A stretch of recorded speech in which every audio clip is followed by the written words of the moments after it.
స్థానం అత్యున్నతమైన. చాలాసార్లు నేను అబ్రహాం గురించి ధ్యానం చేసినప్పుడు ఆశ్చర్యం అనిపిస్తాను. మానవ జీవితంలో బాల్యం కాపాడబడాలి, యవ్వనం కాపాడబడాలి, వృద్ధాప్యం కాపాడబడాలి.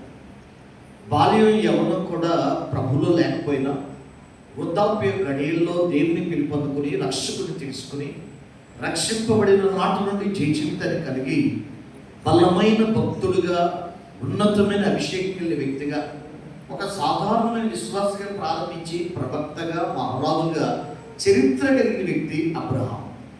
ఈరోజు బాల్య దశలో ఉన్నవారు చాలా జాగ్రత్తగా ఉండాలి. సాతాను బాల్య దశలోనే వారిని ఈ వేసవి దినాల్లో, వారు ముఖ్యంగా వేసవి దినాల్లో పిక్నిక్కి వెళ్ళి, పార్కులకు వెళ్ళి, స్నేహితులింటికి వెళ్ళి, బంధువులింటికి వెళ్ళి, మరి ముఖ్యంగా నీళ్లు చల్లదనం కావాలి, వేడి వాతావరణం బట్టి నీళ్ళలో ఈతకు వెళ్ళి చాలామంది ప్రాణం పోగొట్టుకుంటున్నట్టు కూడా ఉన్నారు. పిల్లలారా, ఈ విషయాల్లో మీరు బహు జాగ్రత్తగా ఉండాలి. మీ బాల్యాన్ని దేవుడి చేతిలో పెట్టాలి. మీ బాల్యాన్ని అందమైనదిగా దేవుడు చేయాలి. మీ బాల్యాన్ని దేవుడు కాపాడాలి. బాల్యం చాలా జాగ్రత్తగా కాపాడాలి. బాల్య దినాల్లో కూడా ప్రాణమైనా తీయాలి, పరిశుద్ధమైన పాడు చేయాలని సాతాను అరువు జాచి మీ గుమ్మం దగ్గర కావలి కాచి ఉన్నాడు. మీ బాల్య దినాల్లో కూడా బైబిల్ చదువుతూ, మీ బాల్య దినాల్లో కూడా సృష్టికర్తను తెలుసుకుంటూ, మీ బాల్య దినాల్లో ప్రార్థన చేయగలిగిన వారు ఉండాలి. నాకు బాగా జ్ఞాపకం, అప్పుడు నా వయసు 13 ఏళ్ళు. ఒంటరిగా తెల్లవారులు ప్రార్థన చేస్తున్నాను. ఒంటరులు తెల్లవారులు ప్రార్థన చేస్తున్నాను.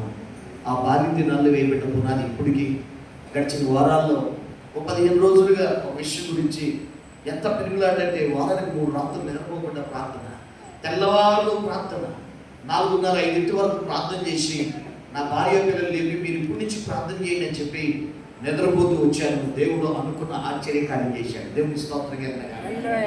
ఈరోజు వారానికి 3 రాత్రులు 4 రాత్రులు నిద్ర లేకుండా మోకాళ్ళ మీద ఉండి పెరుగులాడి ఆ పునాది ఎక్కడిదంటే 13 ఏళ్ళప్పుడే ప్రార్థనే జీవమని, ప్రార్థనే శక్తి అని జాన్ హైడ్ ద్వారా దేవుని బిడ్డలారా, ప్రార్థన యొక్క శక్తిని చూడడానికి ప్రభు సహాయం చేశాడు. ప్రార్థన గురించి David Livingstone, John Hyde, John Knox, ఆ దినాల్లో డేవిడ్ బ్రెయినార్డ్ ఇలాంటి జీవిత చరిత్రలు చదివి మోకాళ్ళ మీద 9 గంటలు, మోకాళ్ళ మీద 11 గంటలు, మోకాళ్ళ మీద 24 గంటల వరకు అలా ఉండాలి అని రోషం కలిగి పోటీ తెచ్చుకుని మరి ప్రార్థన ఉండే కృప. నేను చిన్నప్పుడే ప్రార్థన నేర్చుకోండి, అడిగి పొందడం నేర్చుకోండి, దేవుణ్ణి అడిగి సంపాదించుకోవడం నేర్చుకోండి. మీ బాల్య దశలోనే విశ్వాసం, ప్రార్థన, కలగలుపుతో కూడిన అద్భుతాలు మీరు చూడాలి. నాకు బాగా జ్ఞాపకం, నా చిన్న వయసులో నాకు వైట్ ప్యాంట్ లేక మా పాస్టర్ గారు పాయింట్లో నిలబడతాను. వైట్ ప్యాంట్ ఉండాలి, వైట్ షర్ట్ ఉండాలి పాయింట్లో పాడడానికి. ఆ రోజుల్లో నేను ప్రభు నమ్ముకుంటూ మా అమ్మ నాన్నకి ఇష్టం లేదు. నాకు వైట్ ప్యాంట్ ఎలా కొనిస్తారు, ఇచ్చే పరిస్థితి లేదు. కానీ నేను చాలా బాధతో కరెక్ట్తో ప్రార్థన చేశాను. ప్రభా, సభల దగ్గరకు వచ్చేస్తున్నాయి, తెల్లారితే సభలు, పాయింట్లో నిలబడాలి, పాటలు ప్రాక్టీస్ చేశాం, కానీ వైట్ డ్రెస్ ఉండాలి. స్కూల్కి వెళ్ళి వైట్ షర్ట్ ఉంది కానీ మరి ప్యాంట్ అయితే లేదు. ఆ రాత్రి ఆశ్చర్యకరమైన విషయం, 12:30-1 గంట మధ్యలో మా బంధువుకి, ఆయన వైజాగ్లో ఉండే బంధువు ఆయన వచ్చి ఆ రాత్రి మా ఇంట్లో ఉండి పొద్దున్నే లేచి, ఒరే తమ్ముడా, నాకు ప్యాంట్ బాగా టైట్ అయిపోయింది, ఆ ప్యాంట్ నీకు ఉపయోగపడుతుంది, నీకైతే బాగా సైజ్గా సరిపోతాయి అని చెప్పి ఆ ప్యాంట్ ఇచ్చాడు. అది ఏ కలర్ అంటే వైట్ కలర్. అది నా విశ్వాసానికి మొదటి పునాది. స్తోత్రం కలుగుతాయి. ప్రభుని అడిగితే ఇస్తాడు, ప్రభుని అడిగితే ఇస్తాడు, ప్రభుని అడిగితే పొందొచ్చు, ప్రభుని అడిగితే వస్తువులు పొందొచ్చు, ప్రభుని అడిగితే డబ్బు పొందొచ్చు, ప్రభుని అడిగితే ఆరోగ్యం పొందొచ్చు, ప్రభుని అడిగితే పరిచయం పొందొచ్చు, ప్రభుని అడిగితే దేవుడు సంఘాన్ని ఇస్తాడు, ప్రభుని అడిగితే ఏ ప్రాంతంలో అయినా సేవిస్తాడు. ప్రభుని అడిగితే అడగటం మనకు వస్తే ఇవ్వటం ఆయనకి చేతనవుద్దని అది నా బాల్య దినాల్లో మంచి అనుభవం. బాల్యం తర్వాత యవ్వనం చాలా ప్రాముఖ్యమైనది. చాలా మంది బాల్యాన్ని చేస్తారు కానీ ఎవరి కాలంలో జారిపోతుంటారు. సంసోను అనుకోండి, యోసేపుకి శోధన వచ్చింది, దానియేలుకి శోధన వచ్చింది, సంసోనుకి శోధన వచ్చింది. సంసోను జారిపోయినటువంటి పరిస్థితి. యవ్వన కాలం చాలా జాగ్రత్త కావాలి. చెడిపోవడం అందరికీ సాధ్యమే. డ్రగ్స్కి అలవాటు పడిపోతాం, లేకపోతే సెల్ ఫోన్ రీల్స్కి ఎడిట్ అయిపోయి 1-2 గంటలు చూడడం వల్ల నీ కళ్ళు ఆస్ట్రావేట్స్ వల్ల ఎంత వీక్ అయిపోతున్నాయి. అక్షరాలు చదవలేకపోతున్నాం. బైబిల్ చాలా మందికి కనబట్టలేదు. జరుగుతుంది. మొబైల్ ఎక్కువ చూడడం వల్ల జ్ఞాపశక్తి ఉండదు.